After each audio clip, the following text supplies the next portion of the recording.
হে কি উন্নয়ন? পাকিস্তান যাইব উন্নয়ন দেখার জন্য সে? হ্যাঁ, এটা পাকিস্তানি, এগুলা চেহারা সোয়ারাও পাকিস্তানি। উন্নয়ন, বাংলাদেশের উন্নয়ন দেখে না। এগুলার থেকে সাবধান থাকবেন, সমাজ নষ্ট করতেছে। আমার দোষ ছিল, আমি তো শুধু আপনাদের ভোটের ব্যবস্থা করছিলাম, আমি তো তার সাথে কোনো ঝামেলা করি নাই। তারপরে আমার বলা হয়েছে আমি যাবো, আমার সাথে যারা থাকে এরা নাকি বেতন না। যে নিজেকে শিক্ষিত মনে করে সে শিক্ষিত লোক না, যে নিজেকে মনে করে আমি জানি না অন্য লোক আমার চেয়ে বেশি জানে, সেই প্রকৃত শিক্ষিত।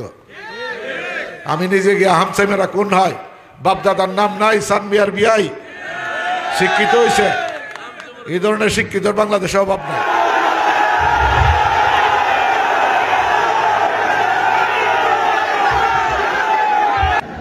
অনেক সাংবাদিক আমাকে জিজ্ঞাসা করে তার এসব কথার উত্তর দেওয়ার জন্য। আমি বলছি এর কথার উত্তর দেওয়ার মতো রুচি, জ্ঞান এগুলো আমার নাই। আমরা ছোটবেলায় পড়ছি পাগলে কি না কয় আর ছাগলে কি না খায়, এই অবস্থা চলছে।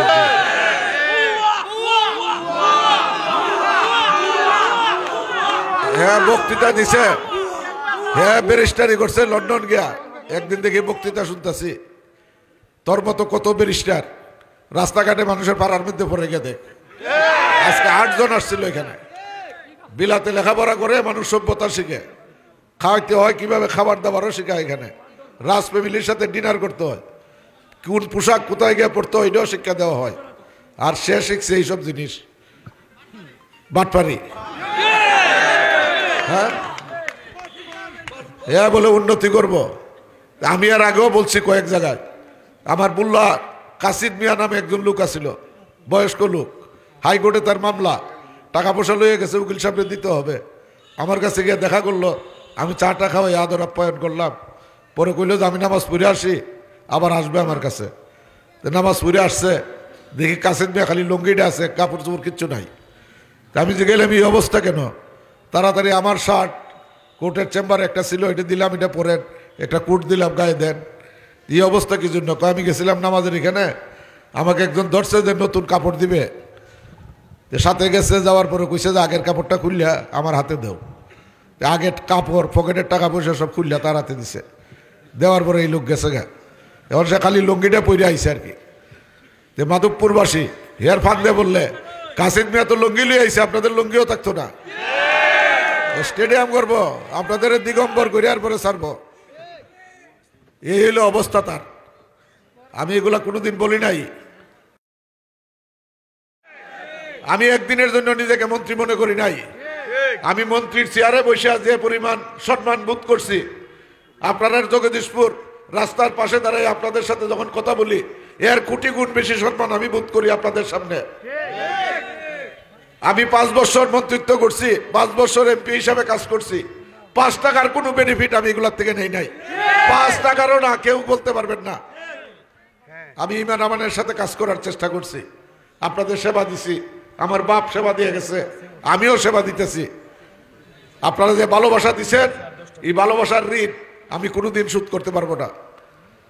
আরো যে কাজগুলো আছে, চারাবাঙ্গার রাস্তা আজকে দাবি আসছে, আজকে রাসেল আমাদের সাথে বলছে তার বাড়ির সামনে দিয়ে চারাবাঙ্গার যে রাস্তা, এটা এতদিন ভ্রান্ত ধারণা ছিল যে রাসেলও তো দেয় নাই। আজকে চেয়ারম্যান শফিক সাহেব বলছে যে এটা এতদিন মানুষের ভুল ধারণা ছিল। ইনশাল্লাহ আপনাদের সাথে নিয়ে এই চারাবাঙ্গার রাস্তা আমরা করবো। বেলগড় থেকে তেগুরিয়া এই রাস্তা, এটা আমার মনের মধ্যেও ছিল, তেগুরিয়া একটা গ্রাম, এখানে মাটির রাস্তা, মাটির কাজ আমরা করাইছি। এই রাস্তাও পাকা করে আমরা এই রাস্তা নিব, তেগুরিয়ার রাস্তা। জগদীশপুর কলেজ এটা এমপি মুক্ত হয়েছে আজকে, এখানে শুনলাম এখন। এটার জন্য আমি মাননীয় মন্ত্রীকে বলছি, ডিউ লেটারও দিছি, আজকে এই সুখবরটা এখানে এসে পাইছি। ইনশাল্লাহ আগামী কয়েকদিনের ভিতরে দেখবেন জগদীশপুর স্কুলে আরেকটা 4 তলা বিল্ডিং হবে। জগদীশপুরের যে অবস্থান কলেজের, এটা আমরা একটা বিশ্ববিদ্যালয় কলেজ রূপান্তরিত করার দরকার হইলে 2টা বিল্ডিং এখানে এটা দিব, যাতে এখানে অনার্স চালু করে আমাদের বাগানের ছেলেপেলেরা এসে পড়ে। রেজিস্ট্রি, সাব রেজিস্ট্রি অফিস, এগুলা কি উন্নয়ন না? পল্লী বিদ্যুতের অফিস এখানে আছে, সাব অফিস, সমস্ত কিছু হয়েছে, টেকনিক্যাল কলেজ হয়েছে, মাধবপুর স্টেডিয়াম 6.5 কোটি টাকা, স্টেডিয়ামের যে 6.5 কোটি, আজকে নতুন স্টেডিয়াম হয়েছে, টেকনিক্যাল স্কুল কলেজ হয়েছে, মডেল মসজিদ হয়েছে, মুক্তিযোদ্ধা কমপ্লেক্স, এই যে সামনের স্কুল, এগুলাতে বিল্ডিং দেখেন, এগুলা তো বলেই নাই, এগুলা কি স্কুল উন্নয়ন না? আমাদের এখানে 19শে মার্চ প্রথম বাংলাদেশের স্বাধীন বাংলাদেশের পতাকা উত্তোলন হয়েছিল জগদীশপুর, এটা মনে রাখতে হবে। এটা মাথায় রেখে আমাদের আগামী দিনের উন্নয়ন করতে হবে। জগদীশপুর এই এলাকার মধ্যে মুক্তিযোদ্ধা চত্বর এখানে অবস্থিত, মাথা উঁচু করে দাঁড়াইবে সারা জীবন। জগদীশপুরের কাছে কোনো তুলনা হবে না কোনো জায়গার, এবং জগদীশপুর হবে।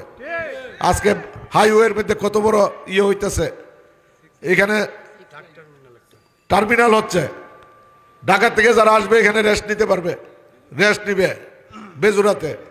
এটা কত শত কোটি টাকার প্রজেক্ট, এগুলা 200 কোটি টাকার প্রজেক্ট, এগুলা কি উন্নয়নের লক্ষণ না? সমস্ত উন্নয়ন কর্মকাণ্ড আরো দরকার আছে, আরো অলিগলির রাস্তা। মাননীয় প্রধানমন্ত্রী বলছে গ্রাম হবে শহর, এর অর্থ হইল বিদ্যুৎ দিছে গ্রামে। এই বিদ্যুৎ কি কোটি কোটি টাকার, শত কোটি টাকার, লক্ষ কোটি টাকার বিদ্যুৎ মাননীয় প্রধানমন্ত্রী ঘরে ঘরে দিছে। এগুলো আগে ছিল সুবিধাবাদী মানুষ যারা বড় লোকদের বাড়িতে বিদ্যুৎ ছিল, সাধারণ মানুষের বাড়িতে বিদ্যুৎ ছিল না। আজকে সবার ঘরে ঘরে বিদ্যুৎ দিছে। এইভাবে সবার গ্রামে গ্রামে প্রত্যেকটা রাস্তা পাকা হবে, স্কুল হয়েছে, বিল্ডিং হয়েছে, কলেজ হইতেছে, যাতে আর কেউ শহরে যেতে না হয়। জগদীশপুরের মানুষ যাতে হবিগঞ্জে যাই আর লেখাপড়া না করতে হয়। কমিউনিটি ক্লিনিক দিচ্ছে, স্বাস্থ্যসেবা নিশ্চিত করছে, তথ্য প্রযুক্তির অবাধ প্রবাহ, ইন্টারনেট জগদীশপুর থেকে যে কোনো গ্রামে গঞ্জে। পৃথিবীর মধ্যে এত সুবিধা কোথাও নাই দেখবেন। ধান খেতের মধ্যে বইয়ে টিপা দেন, আমেরিকায় কথা বলতে পারতেছেন, করেন না? আজকে মোবাইল ফোন হাতে হাতে, বাগানের চা শ্রমিক সবার হাতে দেখলাম আপনি স্মার্ট মোবাইল ফোন। এগুলা কে সুবিধা করে দিছে? মাননীয় প্রধানমন্ত্রী সুবিধা করে দিছে। আজকে আমরা কৃষি বিপ্লব, দেশে 7 দিনের ভিতরে ধান সমস্ত কাটা হইতেছে জাপানি কুবুতা মেশিনে। কে আইনা দিছে? মাননীয় প্রধানমন্ত্রী করে দিছে এগুলা। আজকে খাদ্য স্বয়ংসম্পূর্ণ বাংলাদেশ, আমরা উদ্বৃত্ত খাদ্য বিদেশে রপ্তানি করছি। এই সমস্ত কিছুই দেশকে সামনের দিকে এগিয়ে নিয়ে যাওয়ার। আপনারা ভোট দিছিলেন, আজকে মধ্যমায়ের দেশে পরিণত হয়েছে বাংলাদেশ।